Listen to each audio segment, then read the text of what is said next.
No one is allowed to use the stairs. I'm sorry. I'm just following orders. I really don't feel well. It's more than just simple fatigue.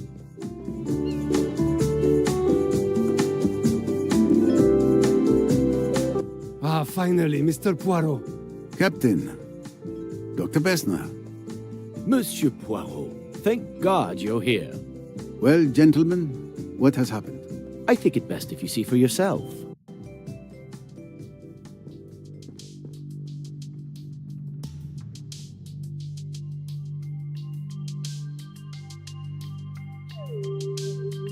Oh no, poor child.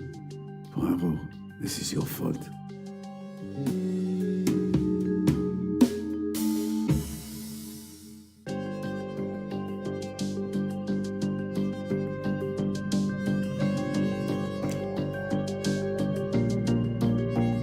Obviously, she wasn't wearing her necklace to sleep.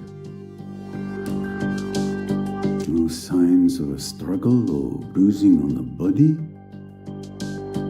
Small caliber bullet fired at very close range, judging by the burn marks.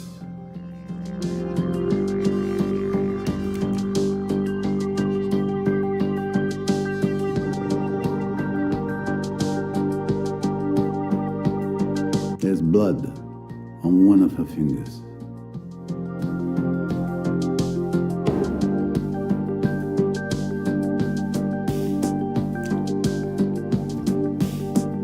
No trace of the weapon.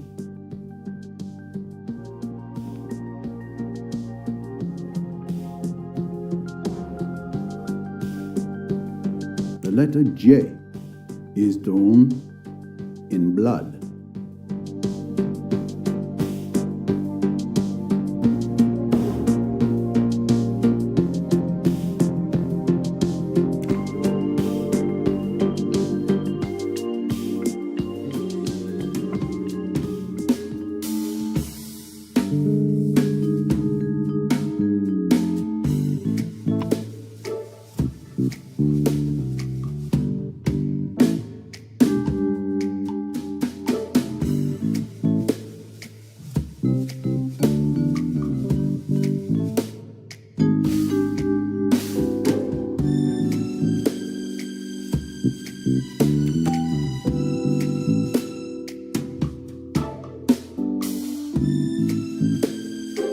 Every question must have its answer.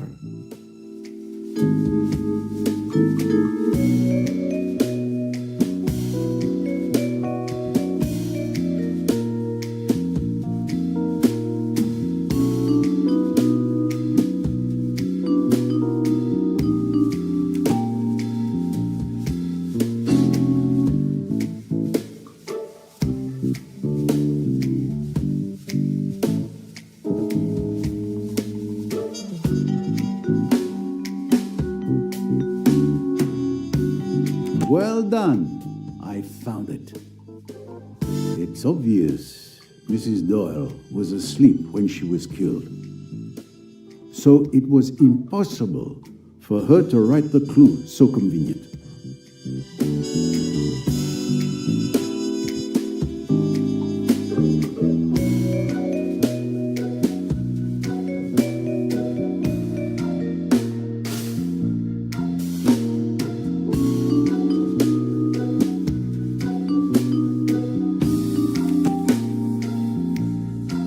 This letter in blood, the blood on Mrs. Doyle's finger, it's obviously meant to appear Mrs. Doyle wrote the letter J. Who is the world's greatest detective?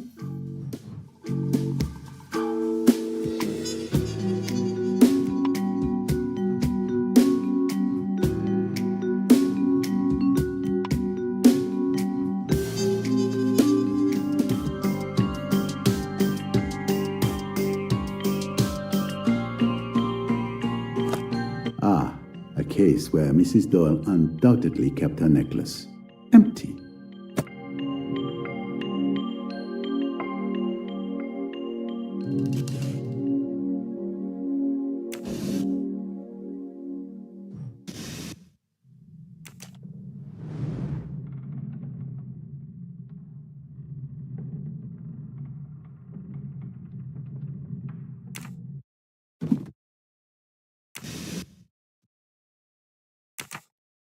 The murder weapon is not helpfully lying on the dressing table.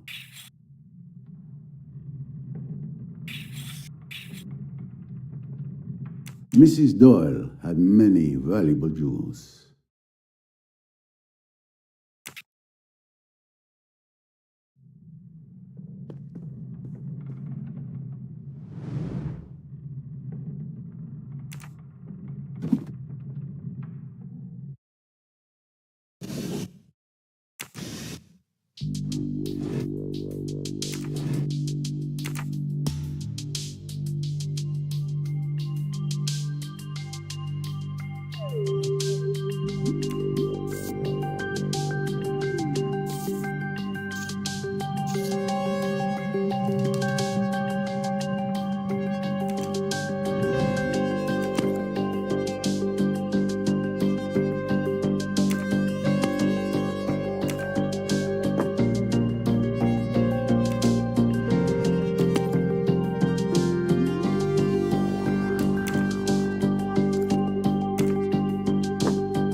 Every time I saw Mrs. Doyle, she was wearing this nail varnish.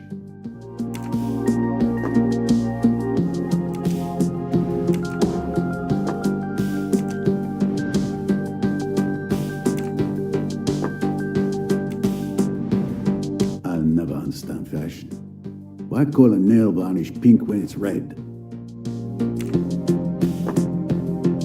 Now there's a perfume not just anyone can afford. And she doesn't have only one. Here's a second, just as expensive. Well, and a third perfume. Clues of good taste, but not motives for murder.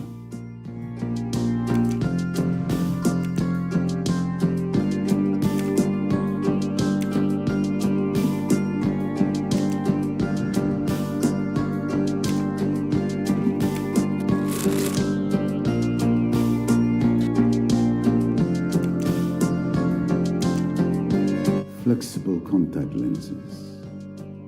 Madame Doyle was on the cutting edge of ocular technology.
is where Mrs. Doyle undoubtedly kept her necklace.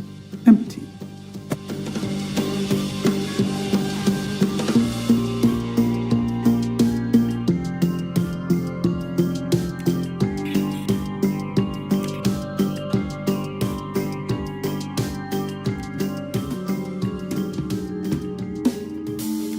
Come now, Poirot. That's almost it. I have it. Mrs. Doyle favored an expensive pearl necklace. Who else could have succeeded?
Must have missed something.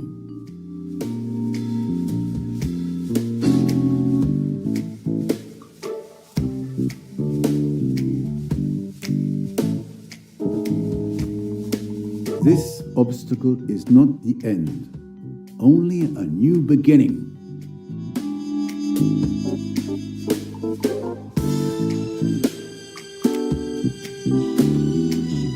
No, Poirot, think.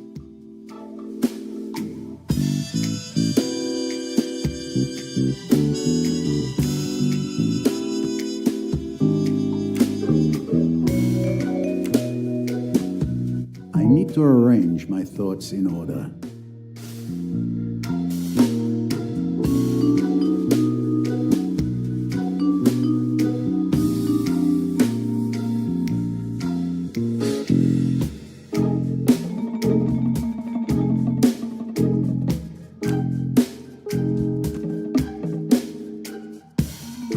Almost.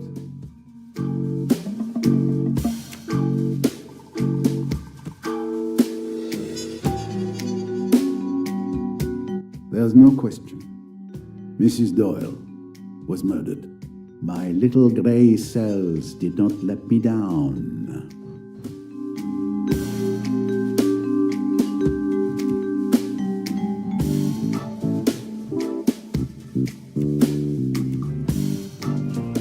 I don't think I can learn any more here at present.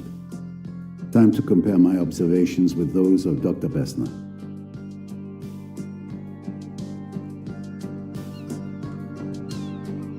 So, did you see? Did you see that poor young woman? It's a tragedy, but we must stay calm if we want to find the culprit. I have a small idea of the situation. Lynette Doyle was killed in her sleep by a firearm, placed directly against her temple. I also noticed that her pearl necklace was missing, perhaps taken by the killer, but it's too early to assert that. And the J written in her own blood. Do you think she was trying to identify her killer? Given her animosity, Jacqueline de Belfort would seem like the obvious choice. What do you think? My friend, once the Earth was thought to be flat, that was the obvious choice at the time. You think perhaps it was Mrs. Doyle with the fatal wound to her head who wrote the initial of her attacker? Impossible. And even if she had wanted to provoke me, Miss de Belfort is surely not foolish enough to sign her crime in this manner. This killer mocks us. Dr. Bessner, were you able to examine the body? Yes, the captain summoned me the moment he was informed of the tragedy. He hoped I could save poor Mrs. Doyle. Unfortunately, it was already too late. Death had occurred several hours ago. Do you have any idea of the exact time? I can give you a rough estimate. It's now 9:15 a.m. Considering the temperature last night and the fact that the rigor had begun to advance, I would estimate the time of death to be at least 7 hours ago and at most 9 hours. Which places the crime between midnight and 2 in the morning? Exactly. I can also tell you the wound suggests she was killed with a small caliber weapon, possibly a .22. I see. Did you discover the body, Captain? No, it was Louise Bourget, Mrs. Doyle's maid. She came to wake her employer, as she does every morning. Except this time, well, the poor woman didn't wake up. Louise came to find me immediately. She was completely distraught. Do you know if she touched anything in this room? She assured me she touched nothing. Neither did I. So that means, most likely, the murderer took the weapon with them.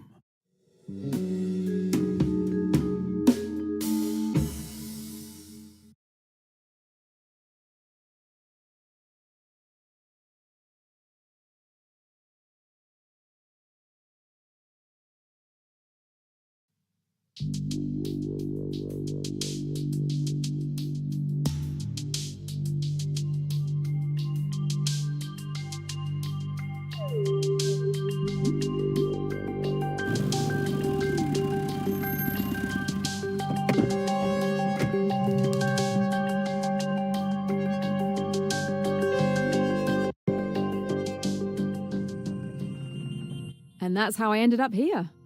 You have been having quite the adventure, mademoiselle. You track a murderer who may be on this boat? The coded message mentioned a killer who would be present on the Karnak from the 21st to the 23rd of February. Those are the dates of this cruise, are they not? That's correct, mademoiselle. Perfect. Then there's still time to stop them before they strike again. Perhaps you could have stopped them if you had arrived a day earlier. What? No! Someone else is dead? Yes. Lynette Doyle was killed last night. A gunshot to the head. Your quarry may be responsible for her death as well. A connection between the two eludes me at present. The prey I'm tracking is a lone wolf. This is awful. The Egyptian police have been contacted concerning Mrs. Doyle. We are turning the ship around and will meet the police in Aswan. Mr. Poirot, unless the authorities say otherwise, the case is yours. I give you full authority to lead the investigation. I've already asked Tarek to guard the gangway. No one may board or disembark until further notice. I accept, Captain Hassan. But we cannot leave until I make certain the crime scene, in fact, the entire boat, are fully inspected. Of course. Of course. We will remain here until you are satisfied with your investigation. I will inform the Aswan police. Monsieur Poirot, with all due respect, you must let me help you. I need to stop my killer. Mademoiselle, remember, I saw you in action at Chematante. I would be foolish to deprive myself of your help. But a word of caution, if I may. It is clear this investigation is very personal. Do not let that cloud your judgment. Don't worry, Mr. Poirot. Together, we can bring an entire boatload of murderers to justice. I have no doubt. Very well. Most passengers should be having breakfast by now. Captain, would you be so kind as to ask the other passengers to join us in the restaurant? Anything you wish, Monsieur Poirot. Perhaps Miss Royce could assist me? Of course.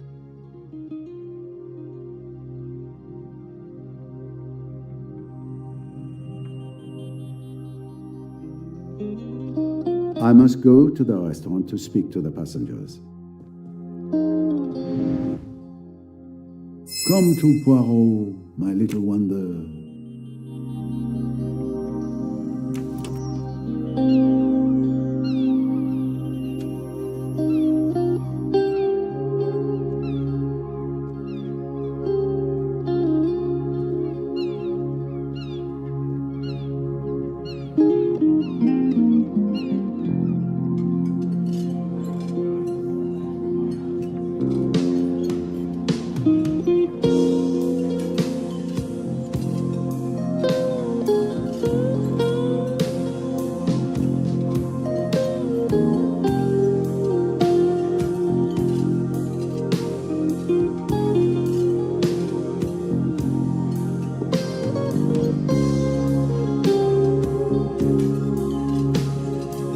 Good morning, ladies and gentlemen. I'm sorry to disrupt what promised to be a beautiful day, but I have some terrible news. Lynette Doyle was found dead this morning, murdered in her bed. My God! The poor child. Captain Hassan here has asked me to investigate this murder. I intend to do so with the assistance of Miss Jane Royce, a private detective who has come aboard working on another case. The murder weapon was a .22 caliber revolver. She will be searching each and every one of you for the gun and anything else which might be relevant to this case. I trust you will comply. Do you recognize her? She's the mysterious friend of Mrs. Leach, who showed up at the party in Mallorca and then just left without a word. Thank you, Mr. Poirot. I'm now going to search each of you. Meanwhile, the captain will confiscate your keys and lock your cabins. You will not have access to your cabins until we've concluded our searches.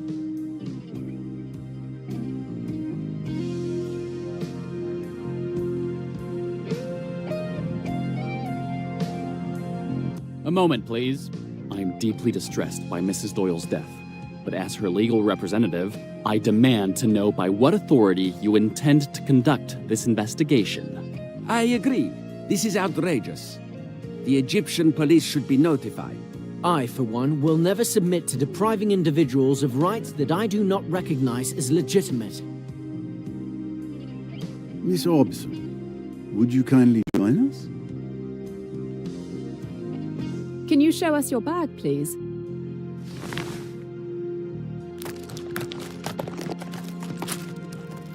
Thank you. Mr. Riquetti, if you would, please.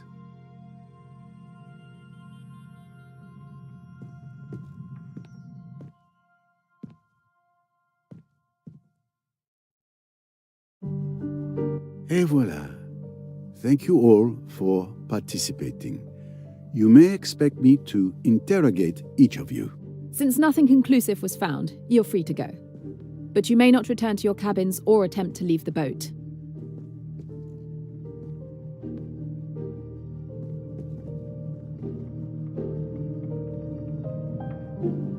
Captain, a word if I may. I asked you to ensure that every passenger joins us here, but I didn't see Mr. Doyle, Mr. Belfort, Dr. Bessner, or Miss Bowers.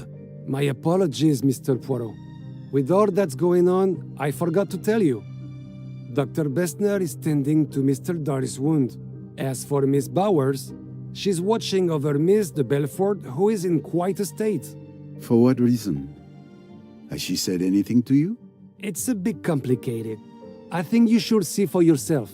Mr. Poirot, I know you'll want to question the passengers since you know them better than I do. While you do that, I can search their cabins. The captain gave me a master key, so I don't have to try and figure out what key goes with which cabin. Would that work? Quite right, Miss Royce. You have read my mind.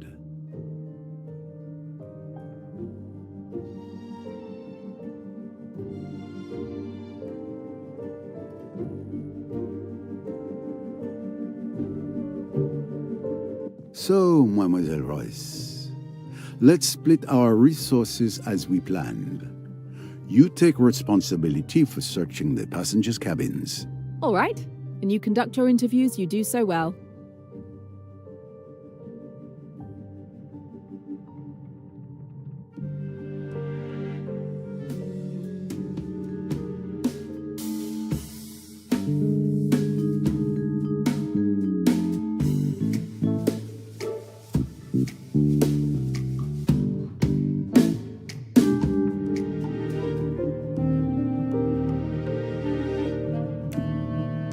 Time to check in with Mr. Poirot.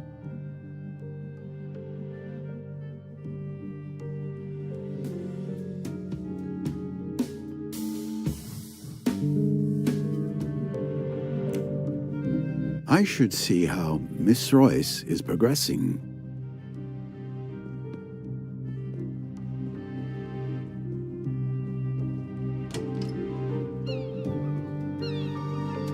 You don't seem like the river cruise type. Is there a type? I suppose there is. I've always been an outsider. I am who I am, and I am perfectly content to be who I am.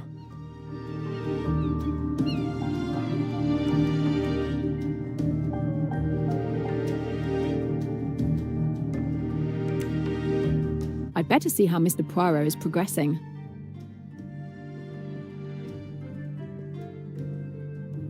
Good day, Mademoiselle Robson. You seem anxious. Do you want to speak with me? Yes, Monsieur Poirot. Please, take your time. Mrs. Doyle was incredibly kind to me. What happened last night is simply dreadful. Tell me of last night, mademoiselle, if you will, in your own words. Yes, I will explain everything to you. After you retired for the evening, I went back to the lounge for tea. And then, Jacqueline de Belfort arrived. Waiter, a drink, a double gin.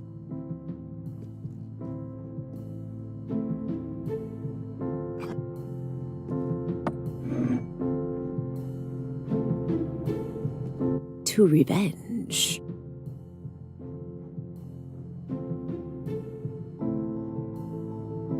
I'm tired. I'm going to bed. Are you coming, darling? I think I'll stay a bit longer. Maybe have one last quick one, read a magazine.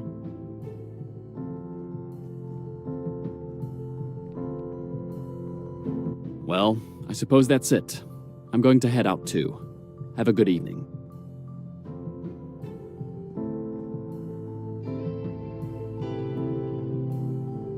Robson. Cornelia, right? Tell me about yourself. About me? I'm not very interesting. Who are you? Where are you from? I want to know everything. Why are you interested? Why are you avoiding my questions? We girls must stick together. Miss de Belfort kept questioning me for almost an hour. I tried several times to excuse myself, but she would plead with me to stay each time. I lost count of how many drinks she had. There was a strange atmosphere in the room. Miss de Belfort was talking to me, looking at me, and yet it was as if I wasn't really there, as if she was talking to someone else. And we have excellent drawing classes. Simon, I want another drink. You've had quite enough drinks, Jackie. What damned business is it of yours? Go to bed, Jackie. You're drunk. If you're embarrassed, Simon dear, you'd better leave the room. And when I saw Mr. Hayashi leave the lounge, I thought I could finally slip away too.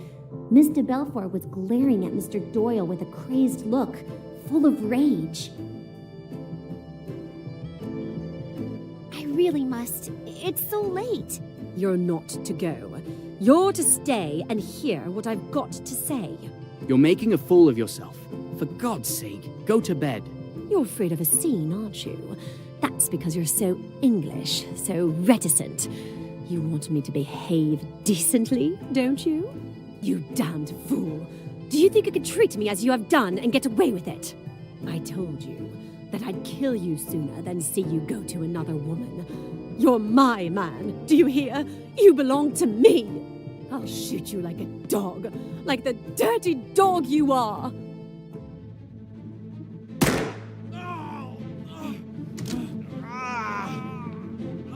Mr. Hayashi! Mr. Hayashi! She shot him! Oh, she shot him! Oh, God. Oh, I wish I were dead. What have I done? What have I done? Hush, dear. Hush. Get her to her cabin, Hayashi. Miss Robson, get that hospital nurse of yours. Don't leave her. Make quite sure she's safe with the nurse looking after her. Then get hold of old Bessner and bring him here. For God's sake, don't let any news of this get to my wife.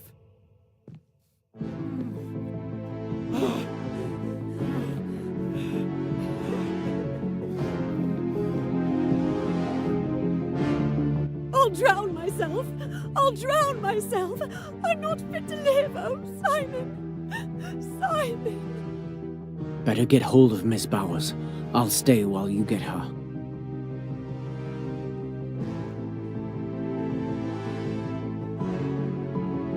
Miss Bowers! Open the door!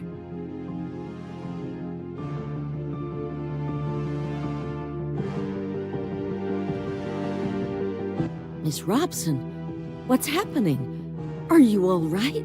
Oh my god! It's Mr. Belfour! She shot Mr. Doyle! She keeps saying she wants to kill herself! We need you! And Mr. Doyle, is he all right? He's in the lounge. He has a bullet wound in his leg. Mr. Hayashi will get Dr. Bessner once we've reached Miss de Belfour. If she's left alone, she might harm herself.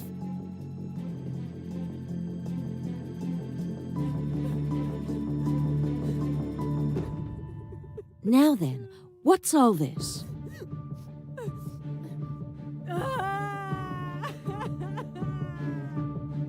Is there anything I could do to help? Not at the moment. I'll give her a sedative and stay with her all night. Go and help the others with Mr. Doyle. I'm sure they'll need you more.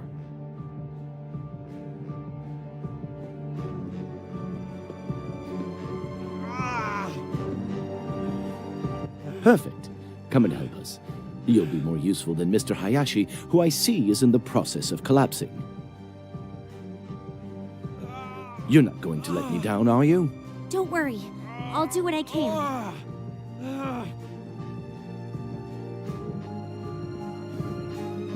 Poor Mr. Hayashi didn't seem very comfortable at the sight of Mr. Doyle's wound, so I stepped in. The doctor and I carried Mr. Doyle to the doctor's cabin. Luckily, we didn't have to carry Mr. Hayashi as well. The wound was really ghastly. The doctor busied himself cleaning and treating the wound as best he could. Well, this is the best I can do. You've been brave. I'm going to give you something to help you sleep. And your wife? What should we do about your wife? She needn't know till the morning. You mustn't blame Jackie. It's been all my fault. I treated her disgracefully. She didn't know what she was doing. Yes, I understand. My fault, Miss Robson. Someone ought to stay with her. She might hurt herself. It's all right, Mr. Doyle. Miss Bowers is going to stay with her all night. Mr. Hayashi, the gun. You mustn't leave it lying around. Quite right. I'll go and get hold of it now. I watched the doctor administer a sedative to Mr. Doyle. He seemed immediately more at ease. I'm bothered. I can't find that revolver. What? How is that possible? Did you look everywhere? Of course, I looked everywhere. It dropped out of the girl's hand. She kicked it away and it went under a settee. It isn't under that settee now. But who could have taken it? It's curious, that. But I don't see what we can do about it. Both of you go to bed. I'll watch over him tonight. And thank you. Your help has been invaluable. I did my best. Good luck. Thank you, Doctor. Mr. Hayashi left for his cabin and I continued to mine. I sat on my bed for several minutes, realizing what had just happened, trying to compose myself before going to bed and finally falling asleep. So now you know everything. That's it. I see. Jacqueline de Belfort's revolver. I am reminded when she showed it to me. Miss Robson, what can you tell me about Lynette Doyle's pearl necklace? It was simply stunning, wasn't it? And it looked perfect on her. Such elegance. The necklace you admire so. What a dream it would be to possess such a necklace. Well, of course. It has been stolen. Oh no, Mr. Poirot. I would never have dared. I assure you, you must believe me. I know nothing about the theft. Please. Mrs. Doyle.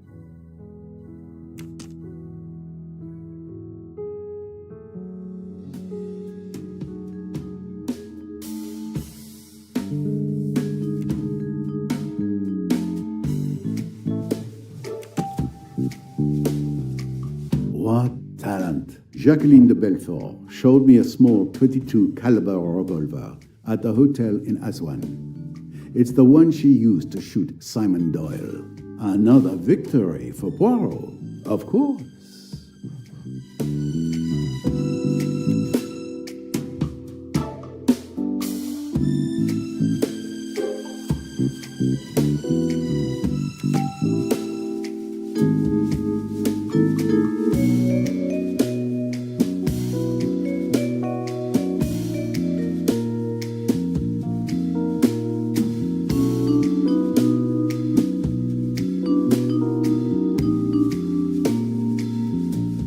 That's fair.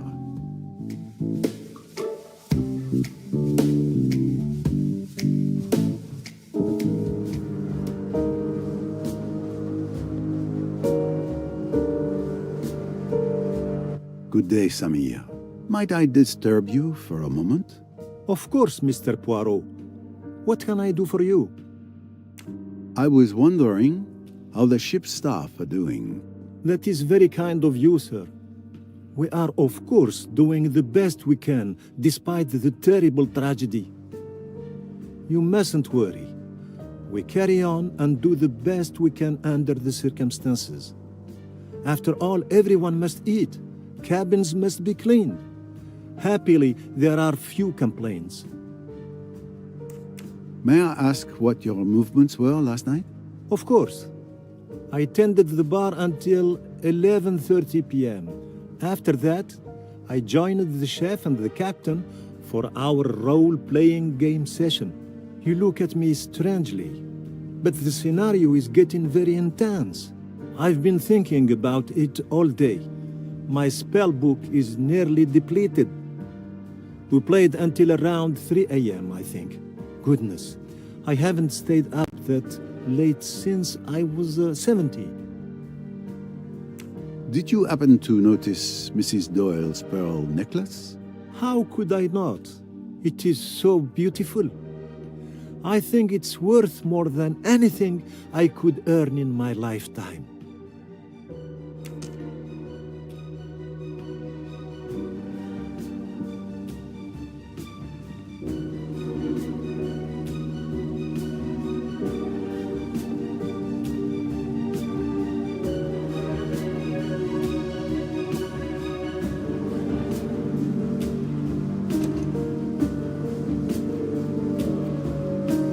Good morning, sir. The captain has asked me to investigate last night's tragedy. I have a few questions for you. Of course, ask away. I want to help in any way I can.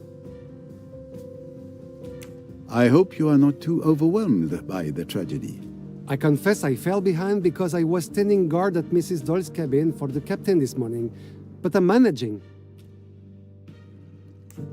Can you tell me your movements yesterday evening? Let's see. I finished my shift and hurried to tidy up everything so I could join the captain and Samir for a role-playing game. It must have been around 10 p.m. We lost track of time and stopped playing around 3 a.m. Have you ever played our game? It's called Pyramids and Sphinx. I'm afraid not. You didn't see or hear anything unusual? In our bedroom down in the hold? No, not really. Only Samir when he fell in the river of lava. A river of lava? How unfortunate. What can you tell me about Mrs. Doyle's pearl necklace? Nothing, I'm afraid. I didn't notice it. I didn't even know who she was until I heard about her death.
Good morning, sir.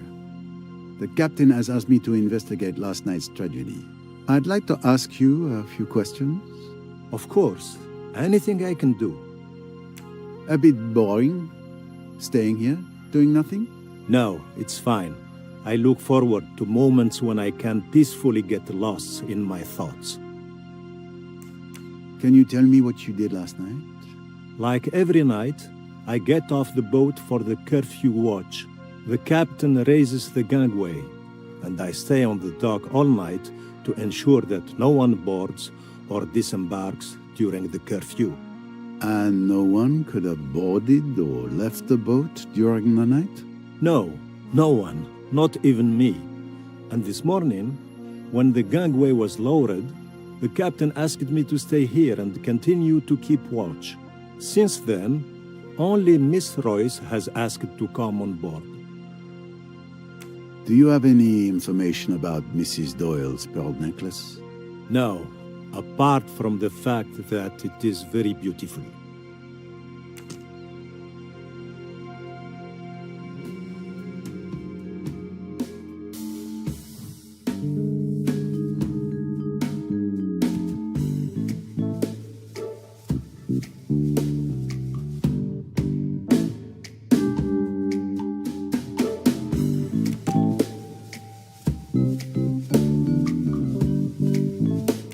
Good thinking.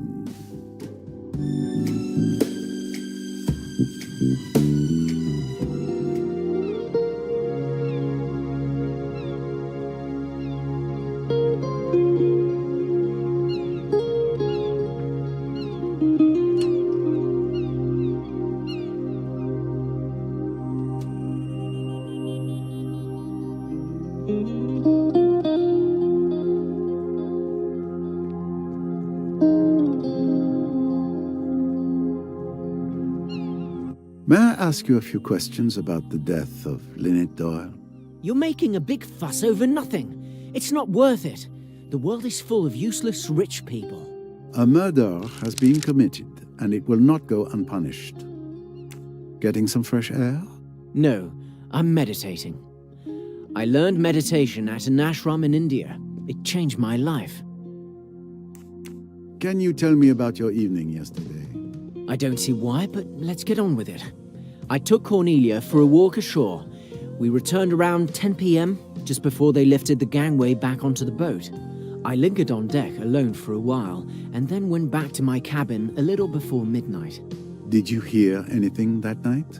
I think I heard something like a cork popping. I can't remember when, but there were still people around because I heard a commotion, people running on the upper deck. And nothing else?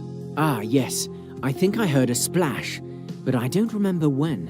And you didn't leave your cabin during the night? No, too bad. I didn't get to take part in the excitement. Come now, Mr. Ferguson. Don't be childish. What can you tell me about Lynette Doyle's pearl necklace? It symbolizes the decadence of Western materialistic society, which Lynette Doyle epitomized to perfection. Like her, our society is of course destined to crumble. That's a certainty. I've often noticed that those who espouse your philosophy, if it can be called a philosophy, are often the very people who benefit the most from it.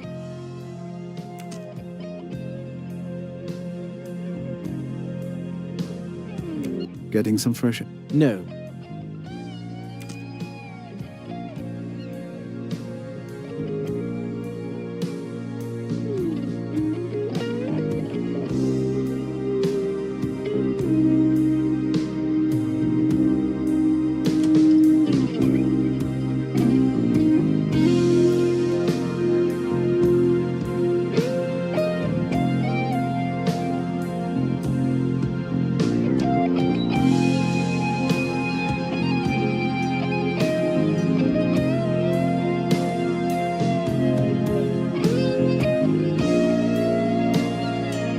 We've been on this boat for 2 days, and I believe we haven't had a chance to really talk yet. Indeed. It's too bad it's under such terrible circumstances. I would have much preferred to talk to you about my archaeological discovery yesterday. I'm sure it would have fascinated you. I apologize. Did you seek some peace and quiet coming here? I'm just admiring Abu Simbel. What a splendor. I'm very sorry I missed your demonstration. Could you tell me your movements last night? Of course. Time for the interrogation. Let's see. After dinner, I read on the deck. I went to bed around 10 p.m. and woke up around 8 a.m. this morning. Nothing out of the ordinary, I'm afraid. And you didn't see or hear anything? Now that you mention it, I was awakened in the middle of the night by a loud splash, as if someone had thrown a stone into the water. Do you remember what time it was? Did you go to investigate? It was after midnight, I think. And no, I stayed in bed. Lynette Doyle's pearl necklace has gone missing. Do you know anything about it? I am not an expert, but I can tell you that pearls of that size are extremely rare. The necklace must be worth a small fortune. I wouldn't be surprised if it was stolen, and possibly the motive for the murder. It is certainly a possibility.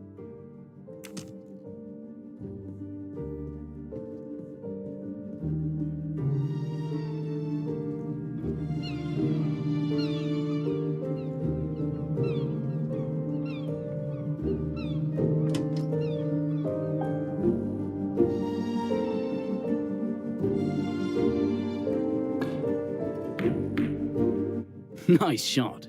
But one good shot doesn't make a game. Most certainly, my friend. And the next shot promises to be even more difficult. Excuse me, gentlemen, for interrupting. But would you have a moment to answer a few questions? Of course.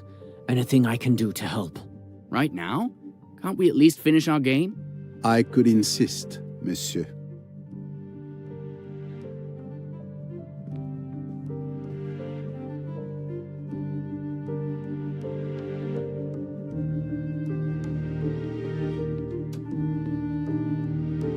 So, Mr. Hayashi, who's winning? Without bragging, I believe I can safely say I'm in a better position than Mr. Allerton. But the game is far from over. Could you please tell me your movements last night? The evening started innocently enough. We were playing cards. I spent the early part of the evening playing bridge with the Doyles and Mr. Pennington. Waiter, a drink, a double gin. Simon, are you playing or what? Sorry.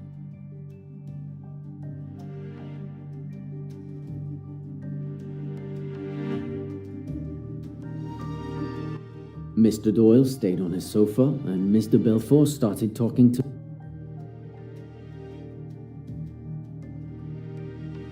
I'll drown myself.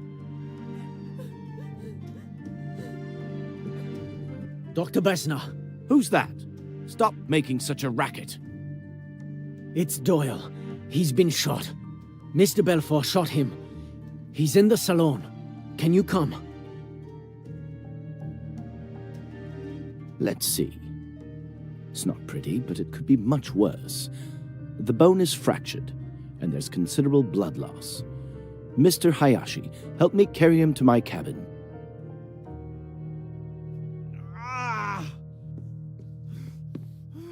I confess. Well, this is the best I searched the entire lounge for a good 10 minutes, but I couldn't find that damn revolver anywhere. It had completely vanished.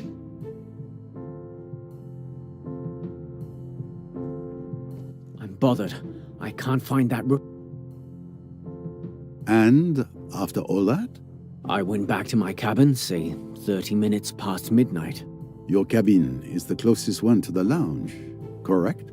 Yes, that's right. Did you notice or hear anything unusual after you returned to your cabin? Well, I think I heard a noise, like a splash, just before falling asleep. That was probably around 1 a.m. or so, but I'm not certain. Very well, Mr. Hayashi. Thank you again for your cooperation.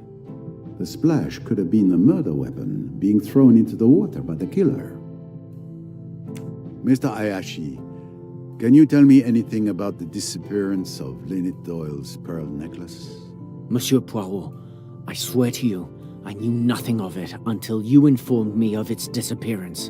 In that case, I believe you have told me all I needed to know for now.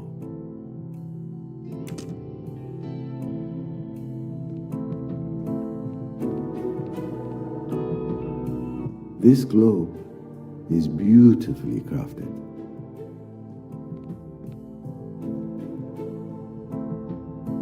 Mr. Allerton, don't you want to enjoy some sunshine? If you move the billiard table outside, I'd be happy to. Mr. Allerton, If you move... could you tell me your movements last night, Mr. Allerton? Since you ask so politely, we all had dinner together. Then I went to bed around 11 p.m. I was awakened by noise. Miss Robson calling Mr. Hayashi, footsteps, and then Dr. Bessner talking. After that, I went back to sleep and heard nothing else until this morning. Last night's meal. I'm sure I was the only one drinking wine at our table. Lynette Doyle's pearl necklace disappeared last night. Can you tell me anything about that? You're the first to tell me the news. I didn't even know it had been stolen. The thief will make a fortune if he can sell it, but he doesn't stand a chance if you're there to stop him. Very well. Thank you for your testimony. Let's move on.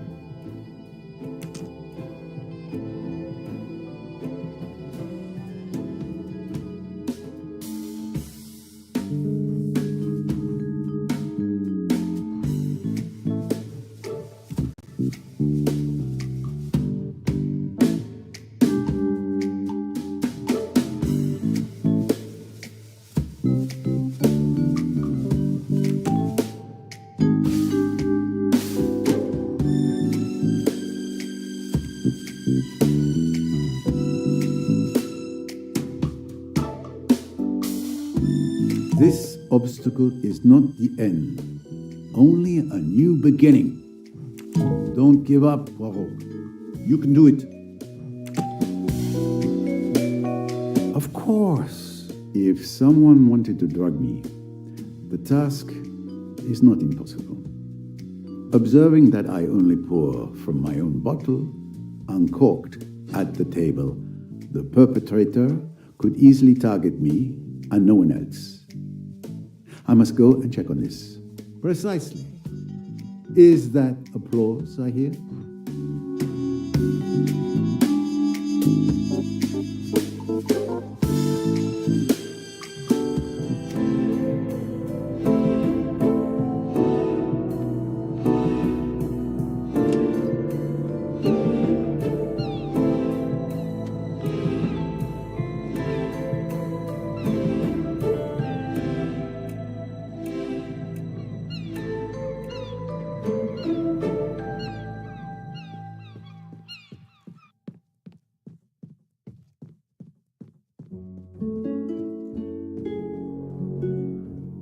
The Nile is magnificent. A bit of serenity before plunging back into murder.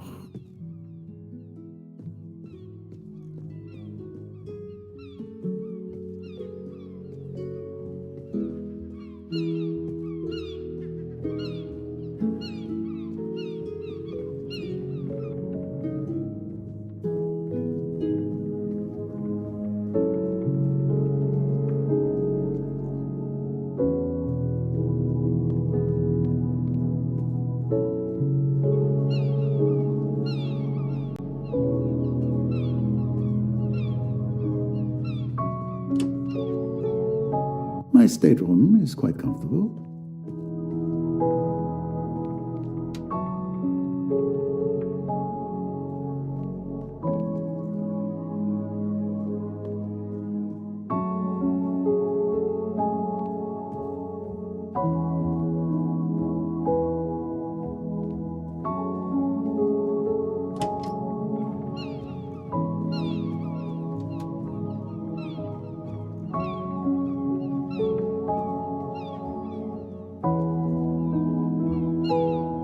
Mr. Doyle, I've managed to stabilize your wound. The tibia fracture isn't clean and the bullet is still lodged in your leg. Unfortunately, I can't remove it here. That needs to be done at a hospital. For now, you're prohibited from using your leg. This sounds serious.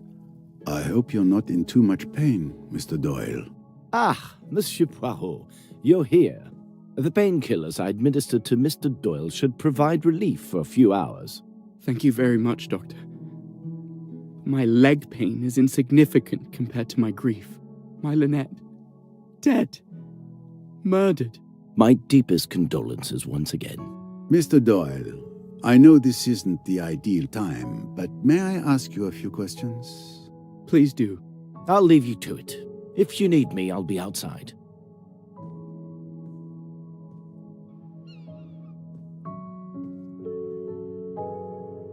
How are you feeling, Monsieur Doyle?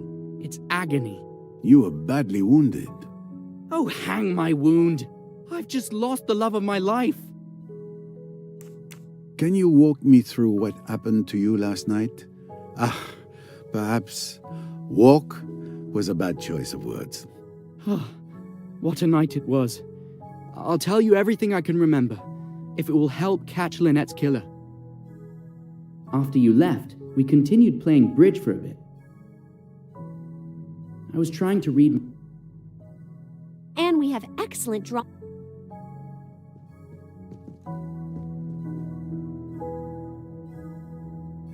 Let's...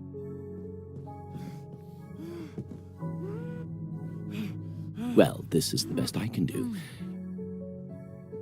I'm bothered. I can't... Now you know everything. It is clear to me how you ended up in this state. Thank you. Oh, excuse me. I thought Monsieur Doyle would be alone. I'll come back later. Wait a moment, please. Your presence is actually timely. May I ask you a few questions? Very well. I'm listening. Why do you visit Mr. Doyle? I just wanted to check on him and express my sincere condolences for Madame Doyle.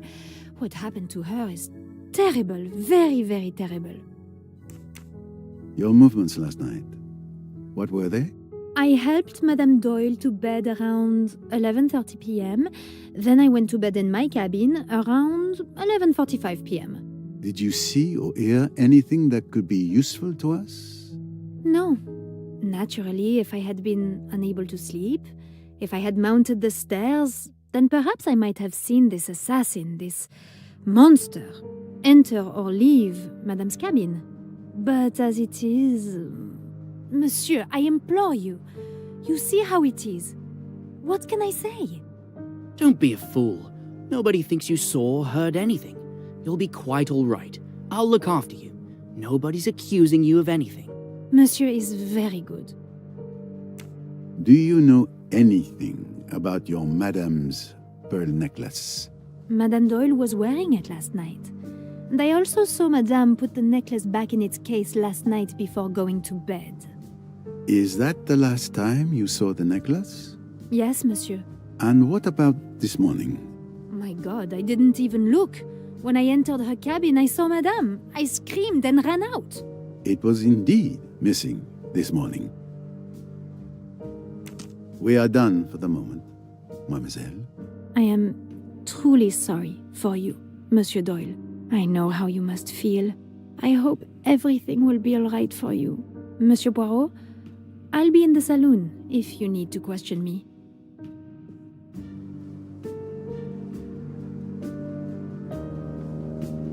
Your wife's pearl necklace has gone missing. Any idea where it might be? Gone missing?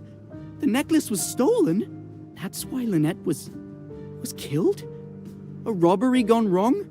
It is indeed a hypothesis at this stage of the investigation. Please, Poirot. Please catch the murderer. That is my intent, Monsieur Doyle.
That's logical.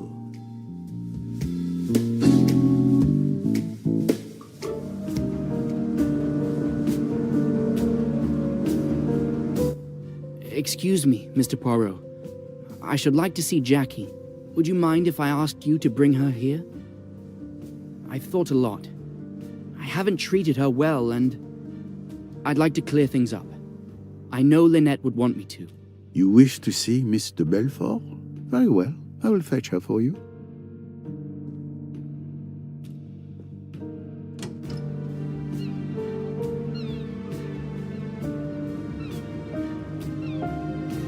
The night. It does not seem to offer much peace for you. Yes, I've had more pleasant holidays, actually. The night. Yes. What happened to you last night, Dr. Bessner? It all started when Mr. Hayashi woke me up in the middle of the night. I was asleep when I heard someone knocking.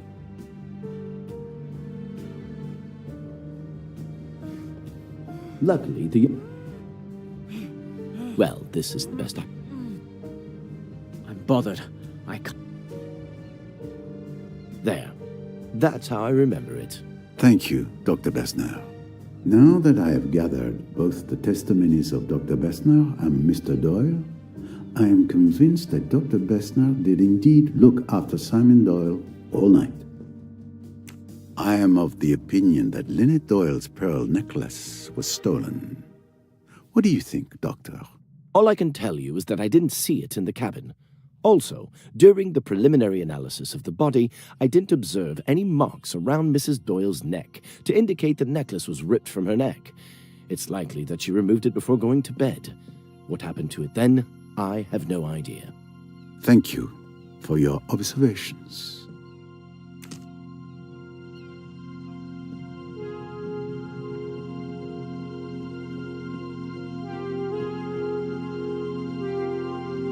Mrs. Allerton, always a pleasure. Pleasure shared, despite the dramatic circumstances. I would like to question you regarding the murder of Lynette Doyle, madame. That poor child. I'm so glad you're here. I'm sure you will find out who did it. That is my intention. How are you coping? Fortunately, I have Tim by my side, dear boy. He's always there for me. I'm sorry to have to ask, but I must get a clear picture of everyone's movements last night. Can you tell me yours? Please don't apologize for doing your job. It's simple. Tim and I had dinner together, and then I went to bed around 10:30 p.m. and slept as well as usual. Nothing particular to report? Now that you ask, it was probably nothing, but I heard a splash. It must have been around 1 a.m. It may have been a dream, but I came fully awake. I listened carefully, but heard nothing more. Then I drifted off again. Thank you, madame. Your testimony is very important. What can you tell me about Lynette Doyle's pearl necklace? It's really very beautiful, isn't it? It was stolen last night. Oh, poor child. To be robbed and murdered on the same night. What kind of world are we living in? A very dangerous one, it would seem. Thank you, madame.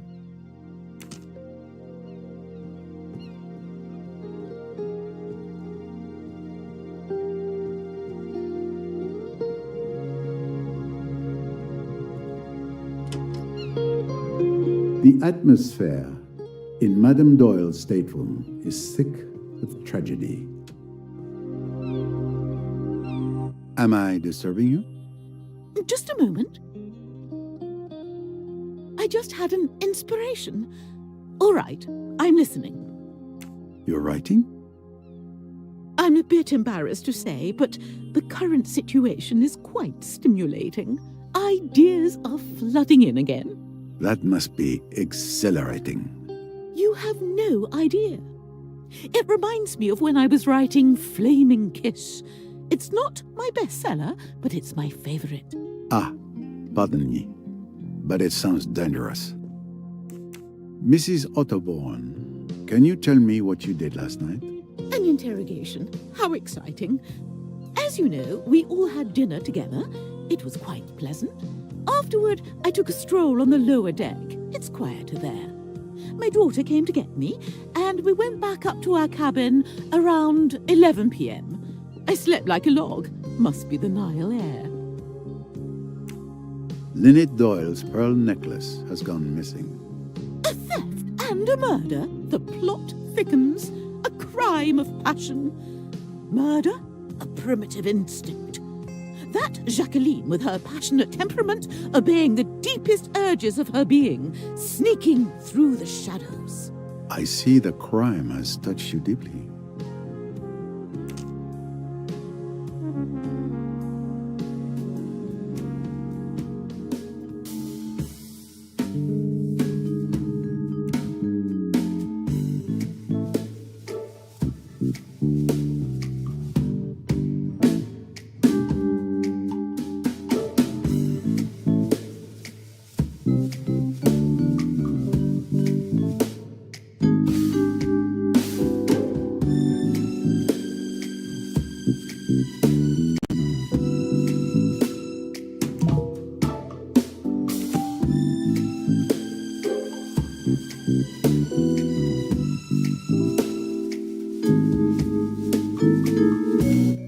Good answer. Of course.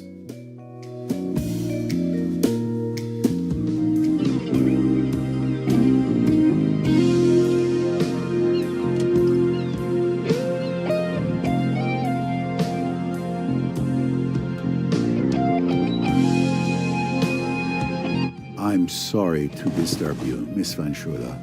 May I ask you a few questions? It would be a waste of time for both of us. It's just a formality. I promise my visit will be brief.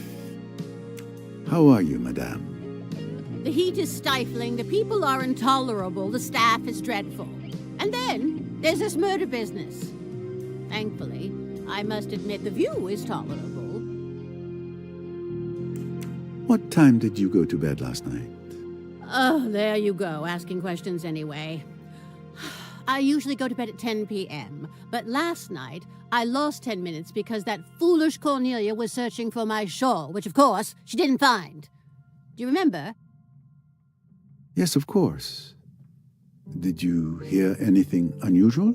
I'm a light sleeper. I was woken up by that vulgar woman, Lynette Doyle's maid, saying, "Good night, madame," in an annoying voice. Then I fell asleep again. Later, I was woken up by some noise on the deck. I don't suppose you can tell me who made the noise. Oh, but I can. I got up to see. Rosalie Otterborn was on the deck in front of her cabin. It looked like she was throwing something into the water. I'm not sure what she was up to, but I'm certain it was her. I saw her face clearly. She went back into her cabin, and I returned to bed. Rosalie Otterborn. At last. Who would have thought this annoying woman would prove to be a useful witness? And do you remember what time it was? I can tell you the exact time. It was 1:10 a.m. by my bedside clock. That was very informative. Thank you, madame. Did you know that Lynette Doyle's pearl necklace had gone missing? No, I didn't. That's a shame. It was one of the few pleasant things to look at on this boat.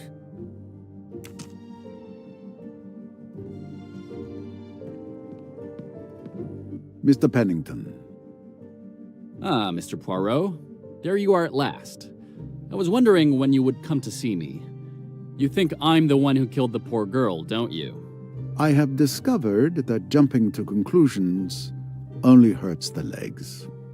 But it's true that after the incident at Abu Simbel, your name is quite high on my list of suspects. I suspected as much. Please go ahead, interrogate me. I have nothing to hide. What are you drinking? Whiskey. Any objection? None. Your liver is your own. Can you tell me your movements last night? Well, you were there when I played bridge with the Doyles. Then that woman showed up, and Lynette wanted to go to bed, so we stopped the game. I went to my cabin soon after. What time was it? Around 11:30 p.m., I think. Did you see or hear anything unusual during the night? Around midnight, there was a commotion in the next cabin, Dr. Bessner's cabin. I didn't pay much attention to it. I drifted off again, slept till morning. Nothing else? That's all I have to say. You're wasting your time with me. You should look into that girl, the one who's half French, Jacqueline de Belfort. There's something suspicious about her. Rest assured, I won't overlook anyone. You were close to Mrs. Doyle. What can you tell me about her pearl necklace? A very beautiful piece, worth a small fortune. Because of its value, it was quite tricky to insure. That's all I can tell you. And were you aware that it went missing last night? Ah, you see? I was right to have it insured.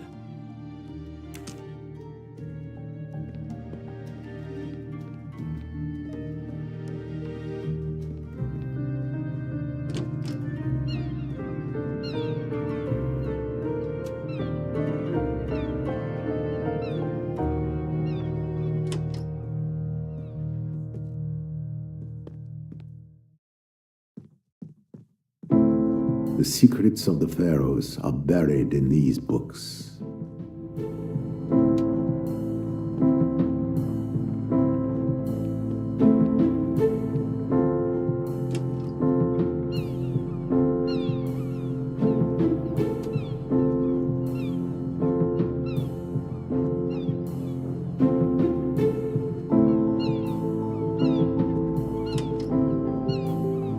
Good morning, Mr. Belfort. Nurse Bowers. I'm trying to determine the movements of everyone on board last night. Nurse Bowers? As requested, I was with Miss de Belfort. She was so panicked that I had to give her a sedative. You stayed with her all night? Yes, from midnight until now. I see. I now must apologize in advance, Mademoiselle Bowers, if you wouldn't mind submitting to a search and step out so that my colleague can also search this cabin. Mr. Belfort, I apologize, but I must ask the same of you. Excuse me? All on board and all cabins are subject to a search. A murder has taken place, and I can leave nothing to chance. I'm sure you understand. I was just leaving anyway. Thank you, both. It's just a formality.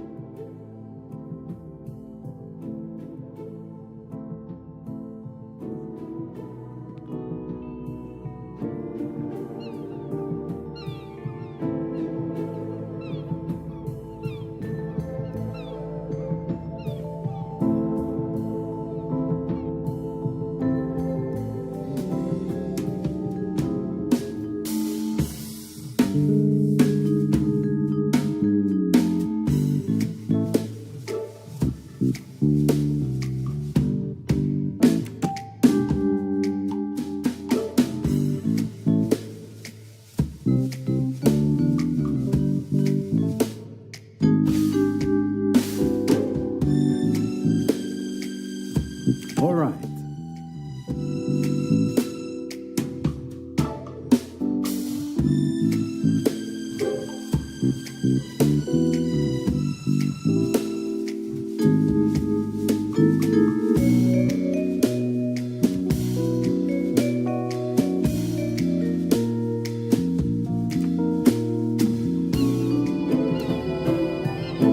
Do you remember our conversation at the Imperial Nile Hotel, Mr. Belfort?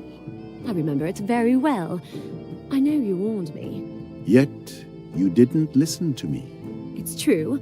I followed Simon and Lynette on the boat, but I am not a murderer. What did you do last night? It's a bit hazy. I admit I had a bit to drink. After our encounter last night, I went to the lounge. Yes, all I wanted was to keep turning Simon and Lynette's honeymoon into a nightmare. I admit I drank a lot of alcohol. Well, I decided what to do to cause a nice little scene.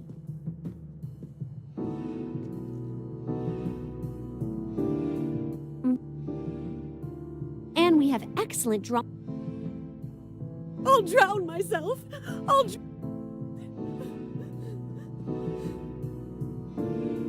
Thank you, Mr. Belfort.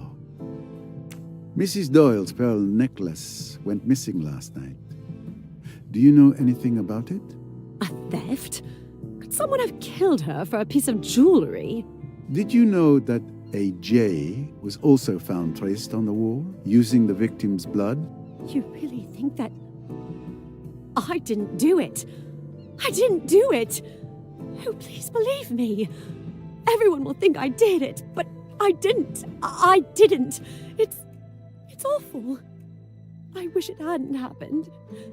I might have killed Simon last night. I was mad, I think. But I didn't do the other. Calm yourself, Mr. Belfort. Don't worry. I will soon have the answer to this whole matter. Would you like to come with me, miss?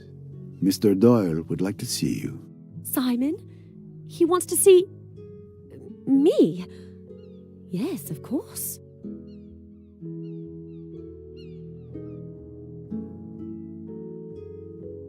Hello, Jackie. It's kind of you to come. Simon, I didn't kill Lynette. You know I didn't. I was out of my mind last night. Oh, can you ever forgive me? Of course, it's all right. I thought you might be worried. Worried? A little. Oh, Simon. You were a bit upset last night. A bit drunk. But I could have killed you.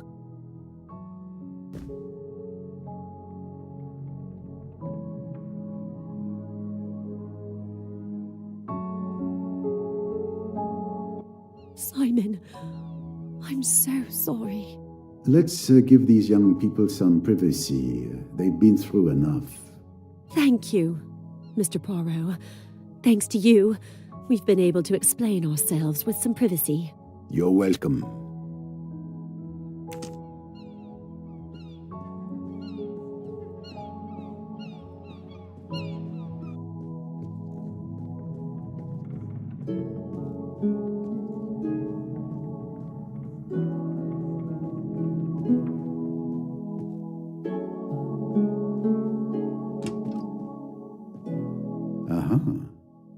This is Dr. Bessner's stateroom. Clean and efficient.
Thank you for keeping watch over Mr. Belfort all night. Oh, I'm used to sitting up with patients. It wasn't the most challenging guard duty I've had. What did you do last night? Let me see. Last night was eventful, to say the least. I had gone to bed early after dinner, but I was abruptly awakened by Miss Robson around midnight. As I mentioned, I stayed up the rest of the night watching over Miss de Belfort. I'm afraid that's all. No need for apologies. Your testimony is extremely valuable. Miss Bowers, Lynette Doyle's pearl necklace went missing last night. Can you tell me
But I do get my 3 meals a day, so I suppose you could call it luxury. I imagine you had a rather quiet evening. Is this a joke? I'm completely cut off from the world, illegally detained and bored to death. Why'd you ask? I can at least relieve your boredom. What do you mean? Lynette Doyle was murdered last night. Oh, that's terrible. I expect with her looks and all that money, she managed to collect more than a few enemies. But murder? Hey, wait a minute. Light shines. I know what you're thinking. But as you can see, I'm still chained to a pipe in here. Passing the time, counting the canned goods. You know, I've had time to think about what I did the other day. I was in a bad place, drunk, furious, so yes, I acted impulsively. But I swear, I had nothing to do with killing Mrs. Doyle. I'm inclined to believe you, monsieur. I'm telling the truth. I'm sorry she's dead, okay? But I'm not shedding any tears for her. I understand. What can you tell me about Lynette Doyle's pearl necklace? Nothing. Why would I care what that rich kid was wearing? Why indeed?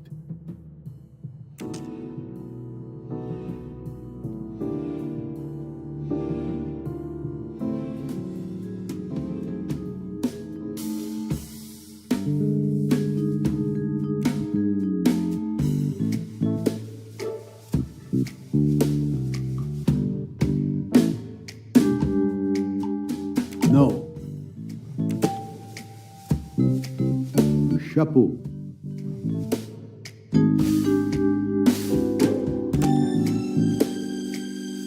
The little grey cells, they do not desert me.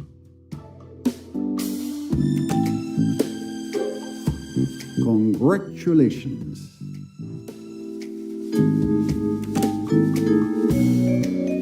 Why not?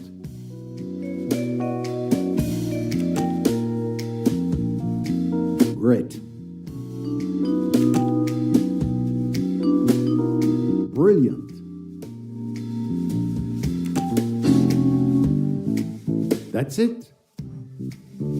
I need to arrange my thoughts in order. Great. Don't give up, Poirot. You can do it. Of course, precisely what I thought. Excellent. Despite an unhealthy interest in role-playing games, none of the crew aroused my suspicions, and each of them has a decent alibi. Who else could have succeeded?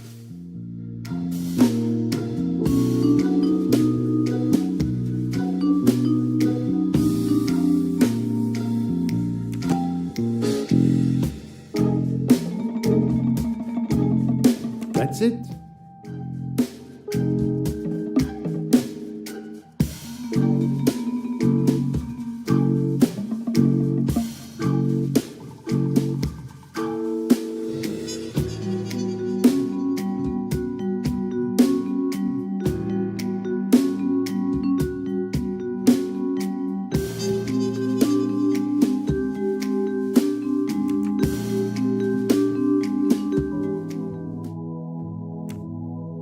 I should see how Miss Royce is progressing.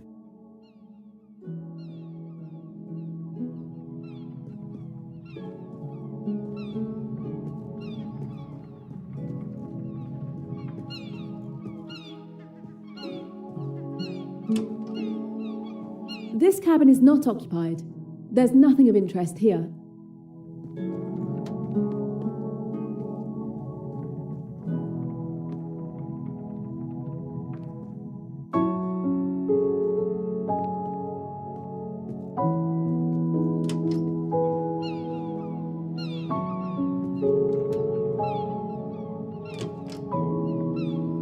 The young Cornelia Robson is staying here.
Miss Robson's family, certainly.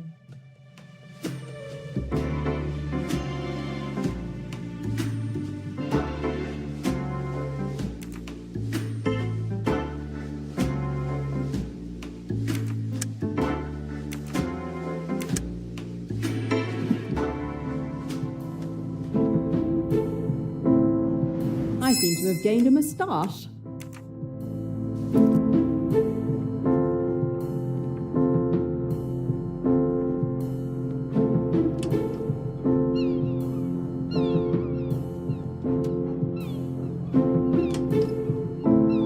This cabin is occupied by Louise Bourget.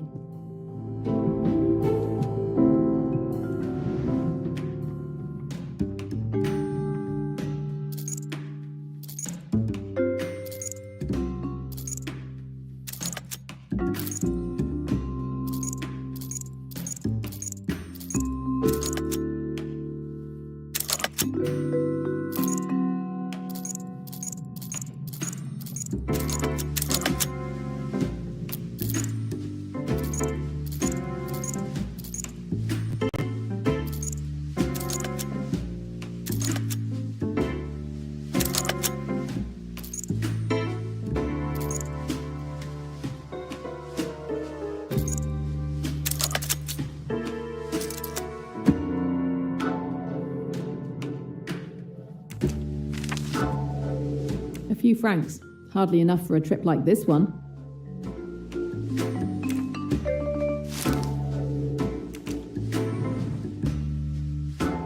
A pair of scissors. Could be handy.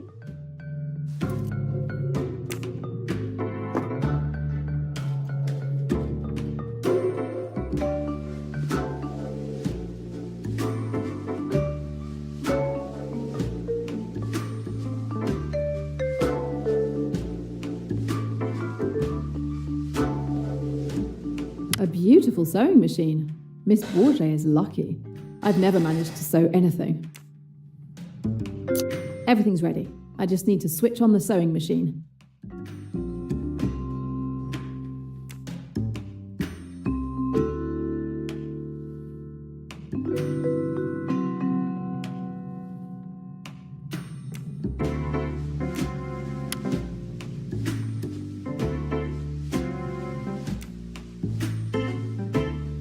The sewing machine won't start, even though it's plugged in properly.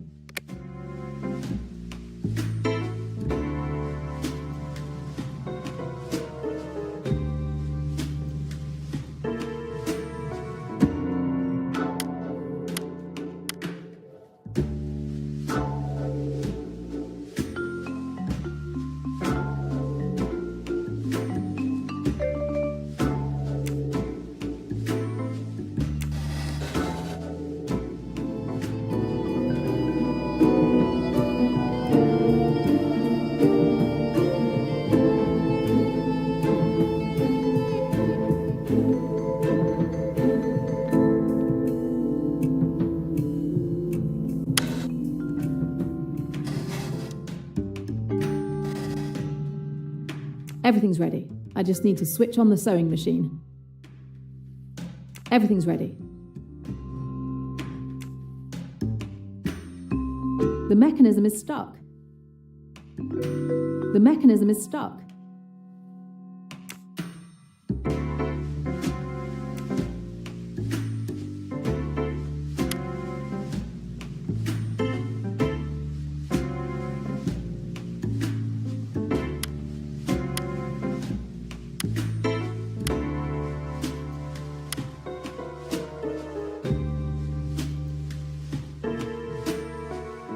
The sewing machine won't start, even though it's plugged in properly.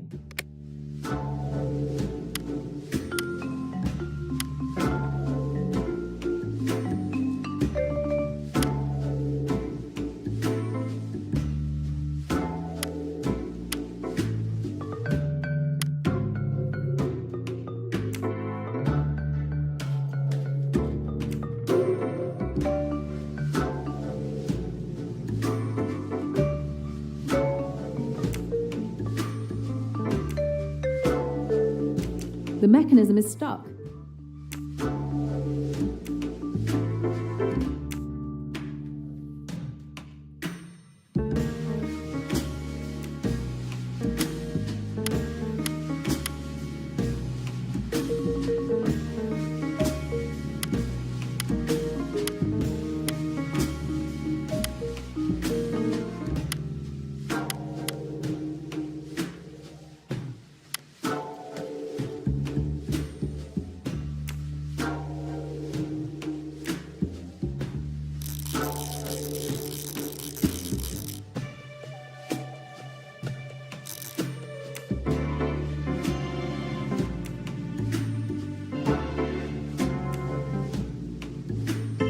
The sewing machine won't start, even though it's plugged in properly.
The sewing machine won't start, even though it's plugged in properly.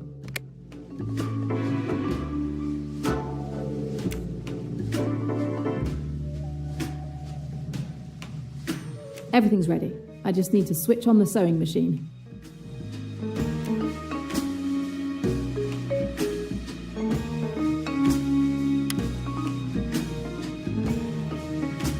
The sewing machine won't start, even though it's plugged in properly.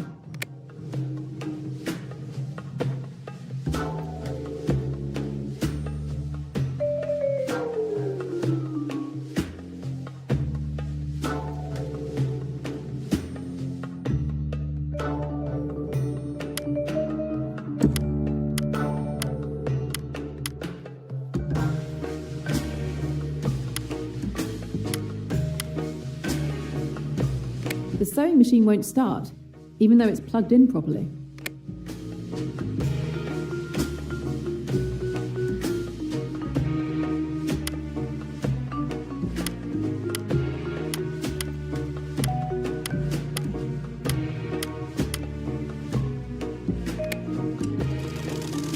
Voila! The sewing machine is working.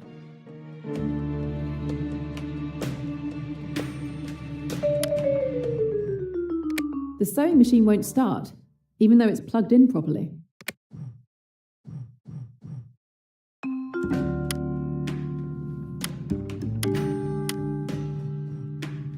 The sewing machine won't start, even though it's plugged in properly.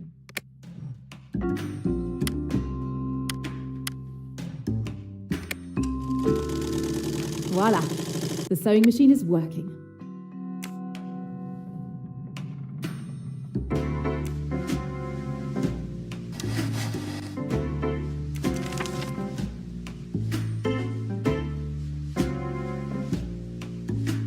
It looks like an estimate of the value of Mrs. Doyle's necklace.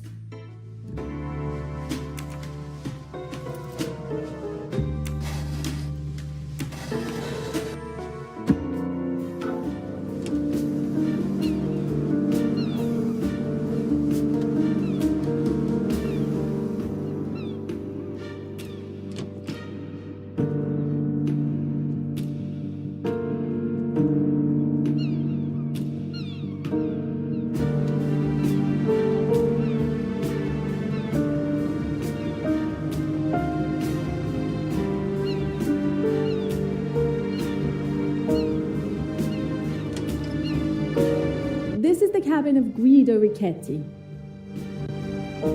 A code. Mr. Richetti doesn't want anyone going through his things.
A box locked by an elaborate mechanism.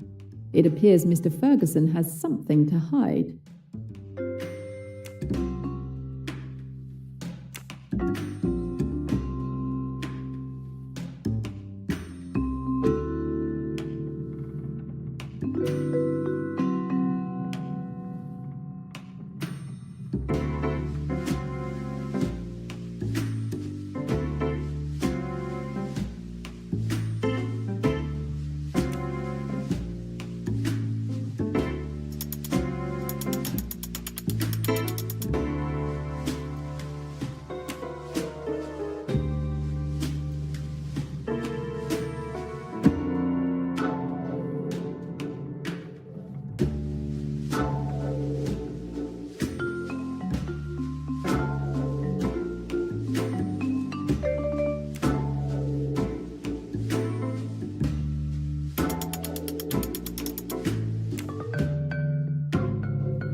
Jammed. I should inspect the rest of the box.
It's a fine signet ring, considering its owner loathes all forms of wealth.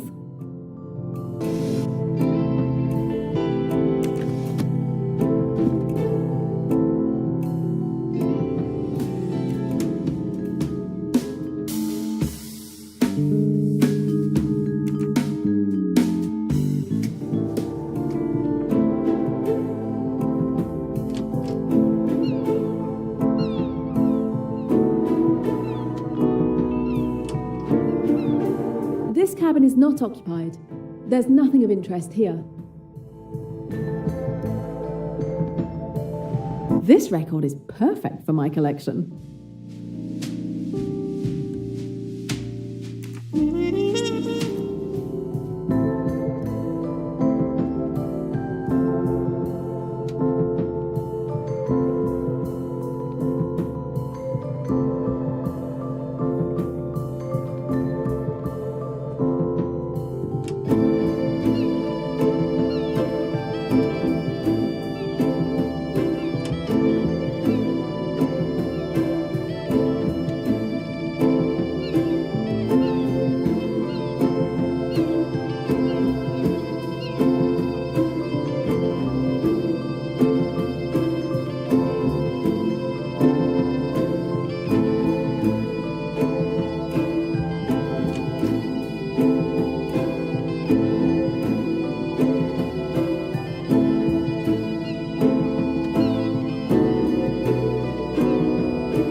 This would be Mrs. Allerton's cabin.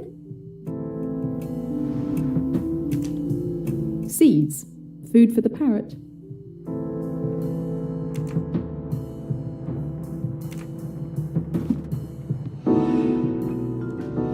The lock is too small for my instruments. I'll have to find another way to open it.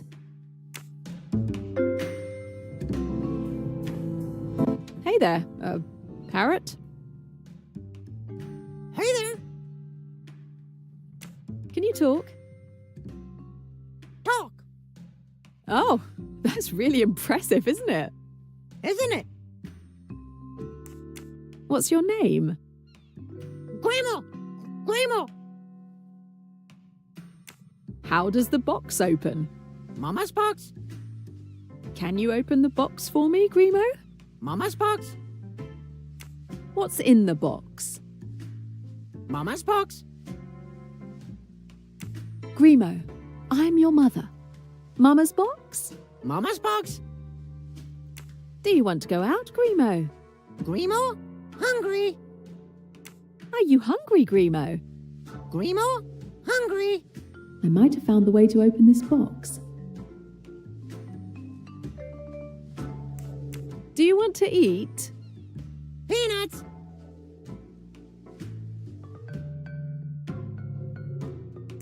Mama doesn't want to give you peanuts. Peanuts.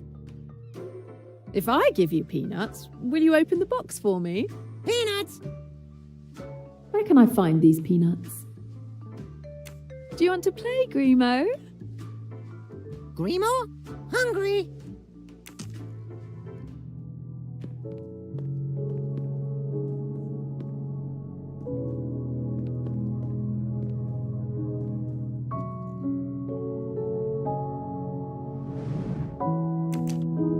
Seeds, food for the parrot.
you talk?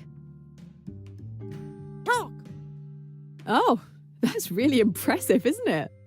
isn't it?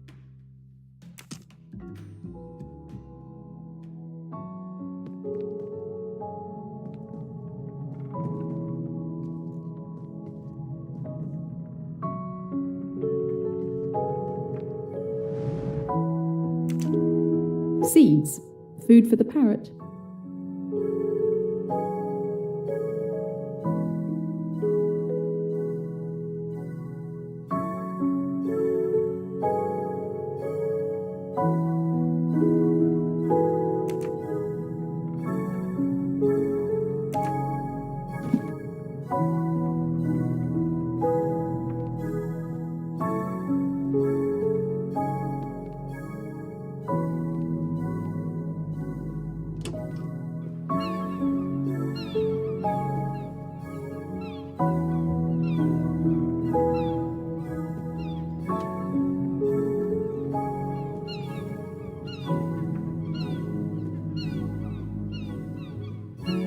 Hello, Mrs. Allerton. How nice to see you again.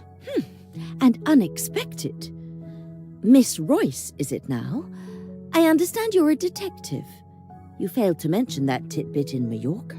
I'm sorry, it was necessary, I'm afraid. No need to explain. It's still lovely to see you. Though not under the best circumstances, I'm afraid.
Talk?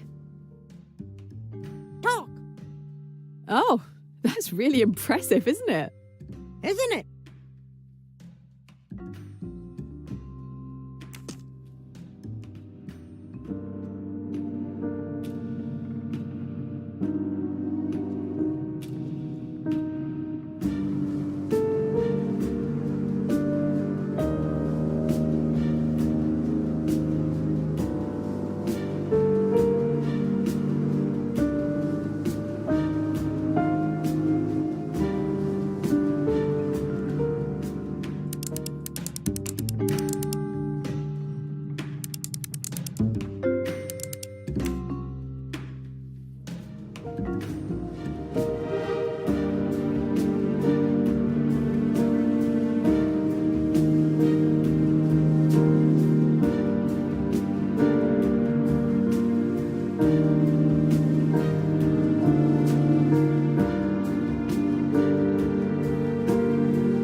Seeds. Food for the parrot.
Last night must have been brutal for you as well. It shouldn't have happened like that. Are you investigating with Mr. Poirot? Circumstances have us investigating together, yes.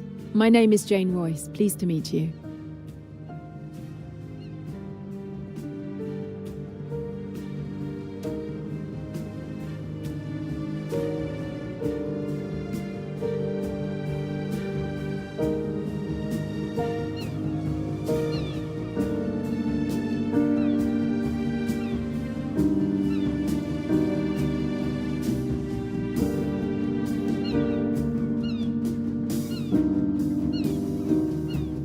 Hello, Mrs. Allerton. And I'm sorry. No need.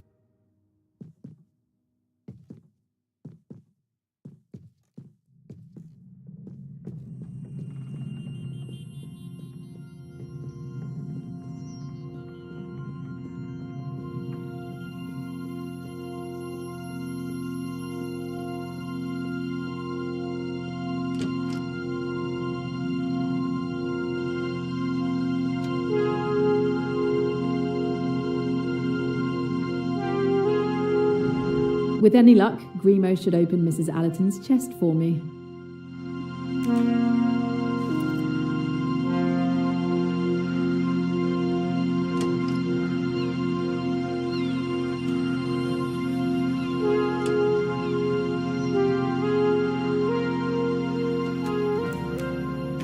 Here are your peanuts, Grimo. Happy now? Now, will you open the box for me? Primo, happy! Mama's box! Wow, that colour pattern is gorgeous. Mama's box! Wow, that's quite a colourful display, Grimo.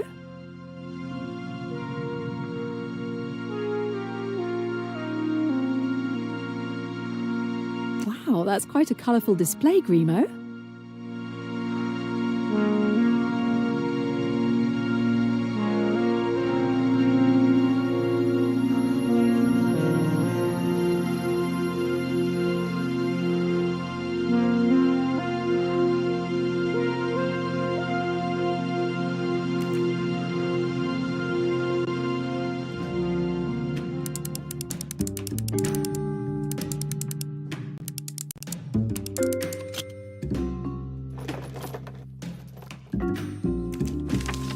Amanda Bolton, a nasty film critic.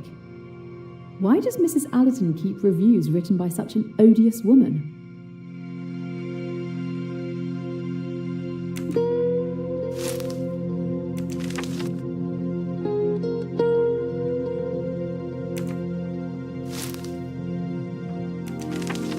All these film reviews seem to have been written by this Amanda Bolton, a very critical person, it seems.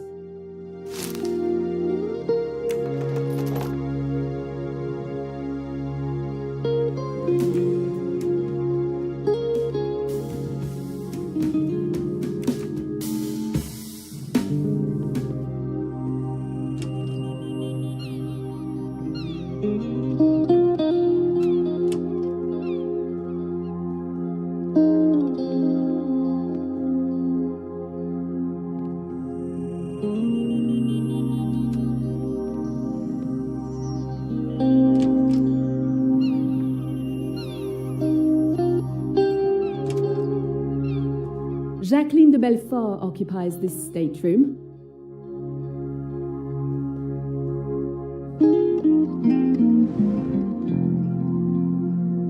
No sign of the gun.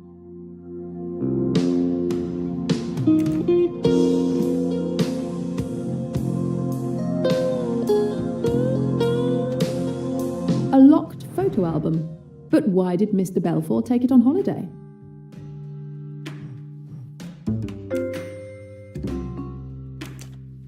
It looks as if the back of the book can open, but something is blocking it.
Done. It's open.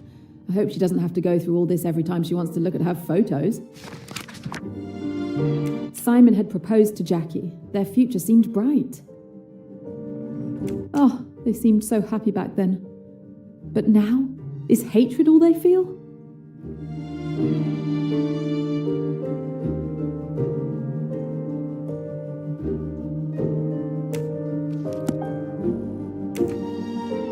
The murder weapon is not at the scene of the crime or in Mr. Belfort's cabin. Why would the murderer get rid of the weapon? It would make more sense to use it to incriminate her. I think I understand how the murder happened. I'd better check in with Mr. Poirot.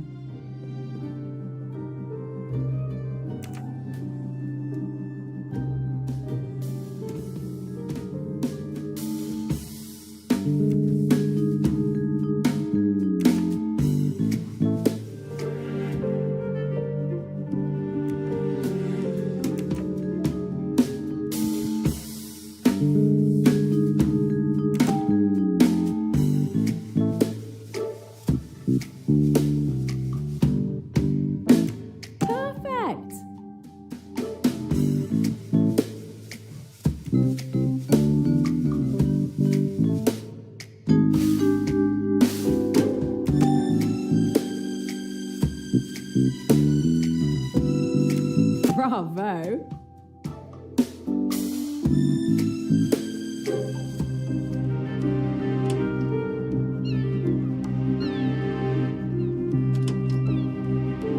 Pennington's stateroom is truly luxurious.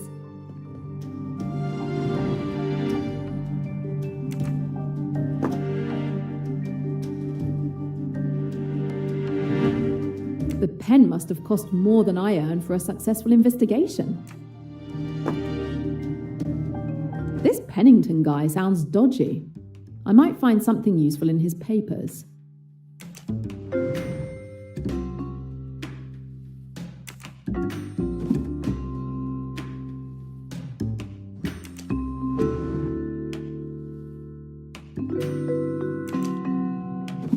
There are indeed marks on these papers.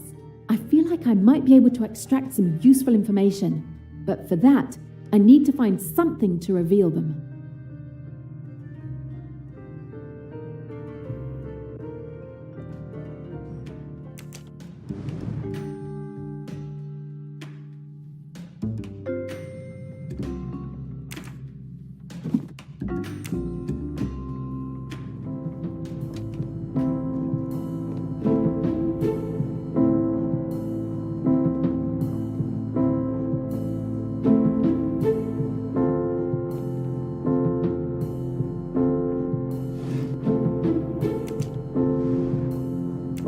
Pennington has a gun.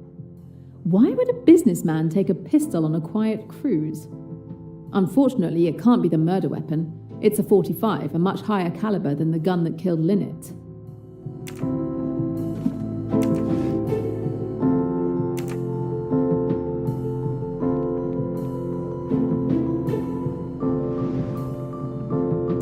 I'm borrowing this, Mr. Pennington.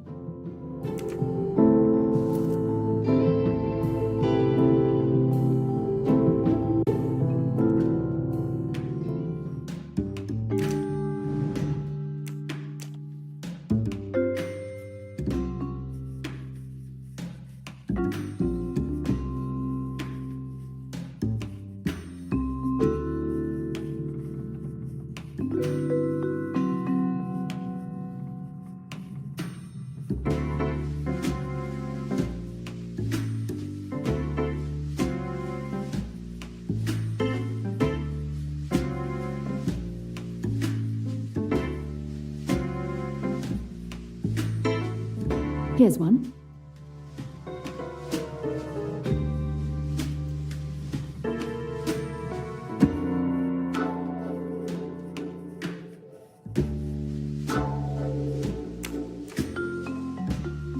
All the marks are there.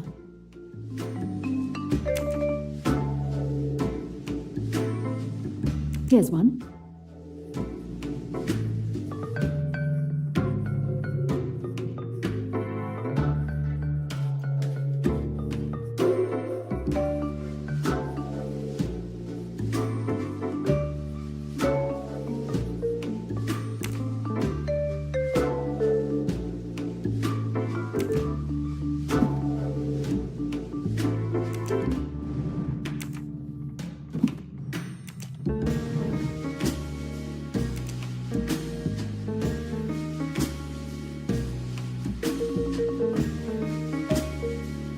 There are no marks left.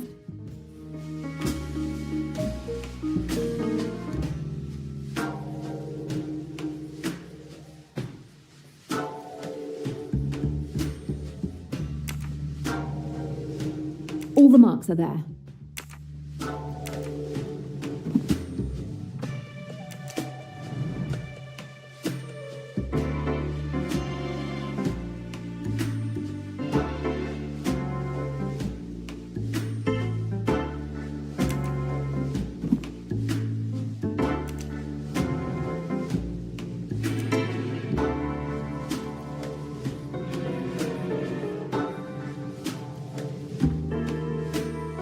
There are no marks left.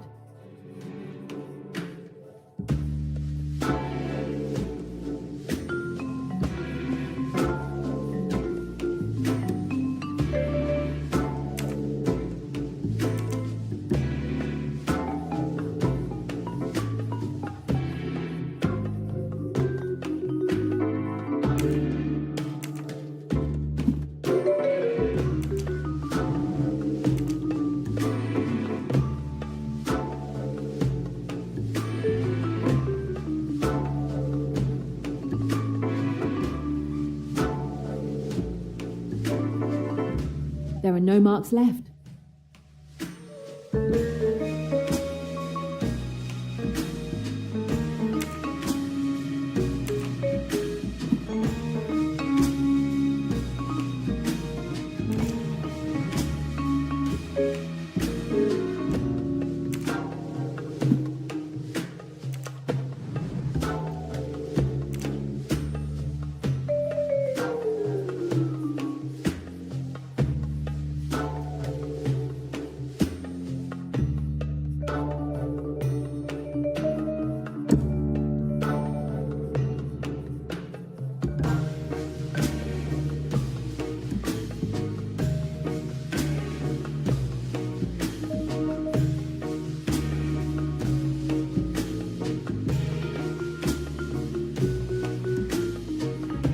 I think I have the entire letter.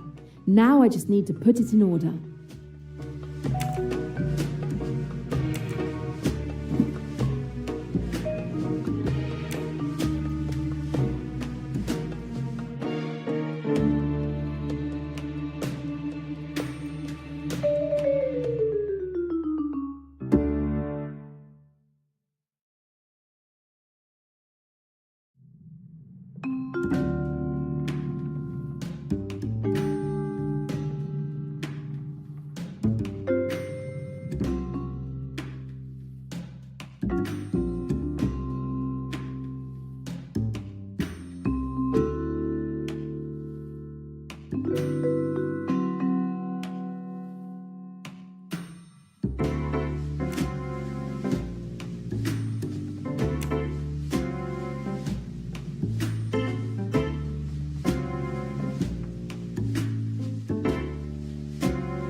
That's it. I have the entire letter.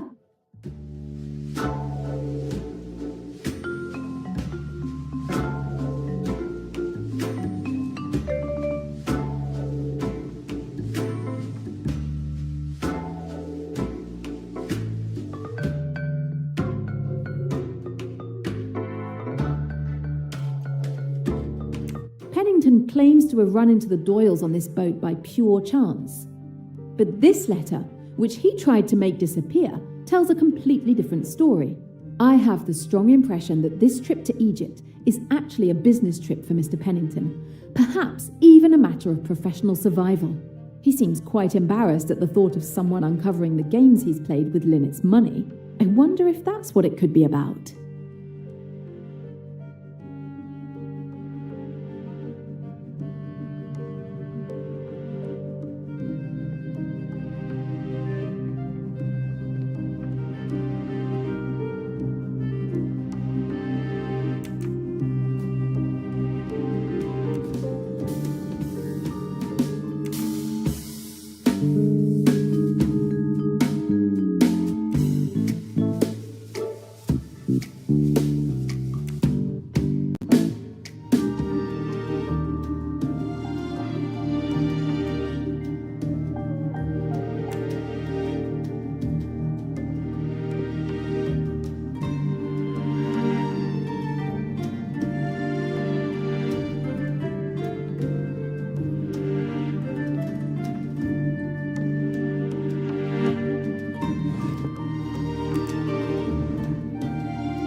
Will Mr. Doyle make it all the way to Aswan? I've done what I can.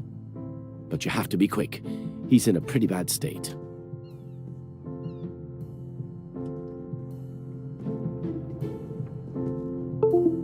I'm sorry, I thought the cabin was empty. But who are you?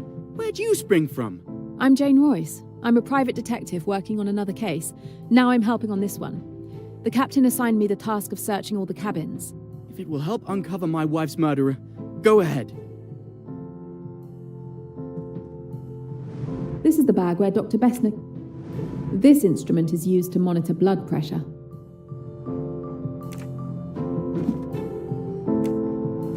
A scalpel. Not unusual for a doctor to carry one, but in the wrong hands it could become a weapon.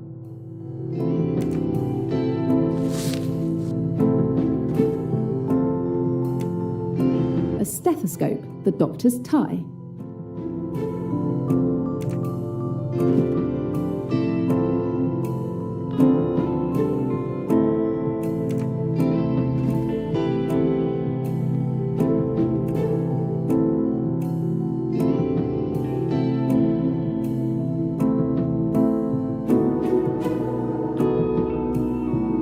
My condolences, sir.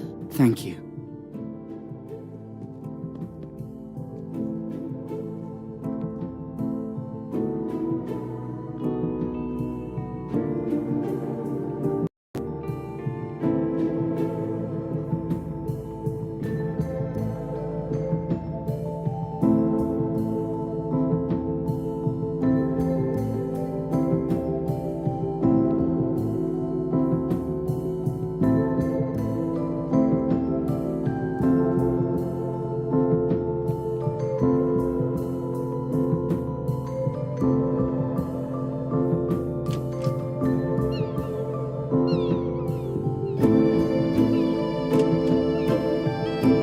Miss Bowers is extremely tidy. I think I've found Miss Bowers' medicine cabinet.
With the current from this battery, I should be able to activate the box mechanism.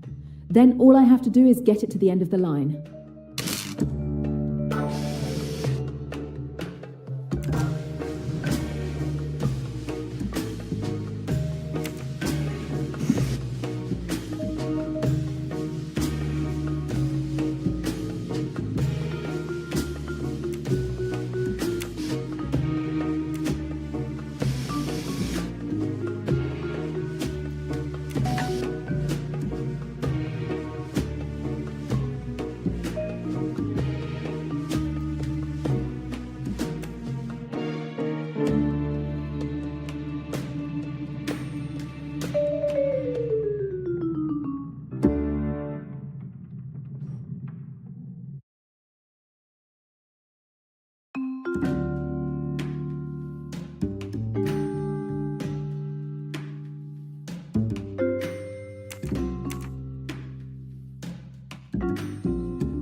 Lynette Doyle's pearl necklace. Miss Bowers is the thief. Poirot needs to know this.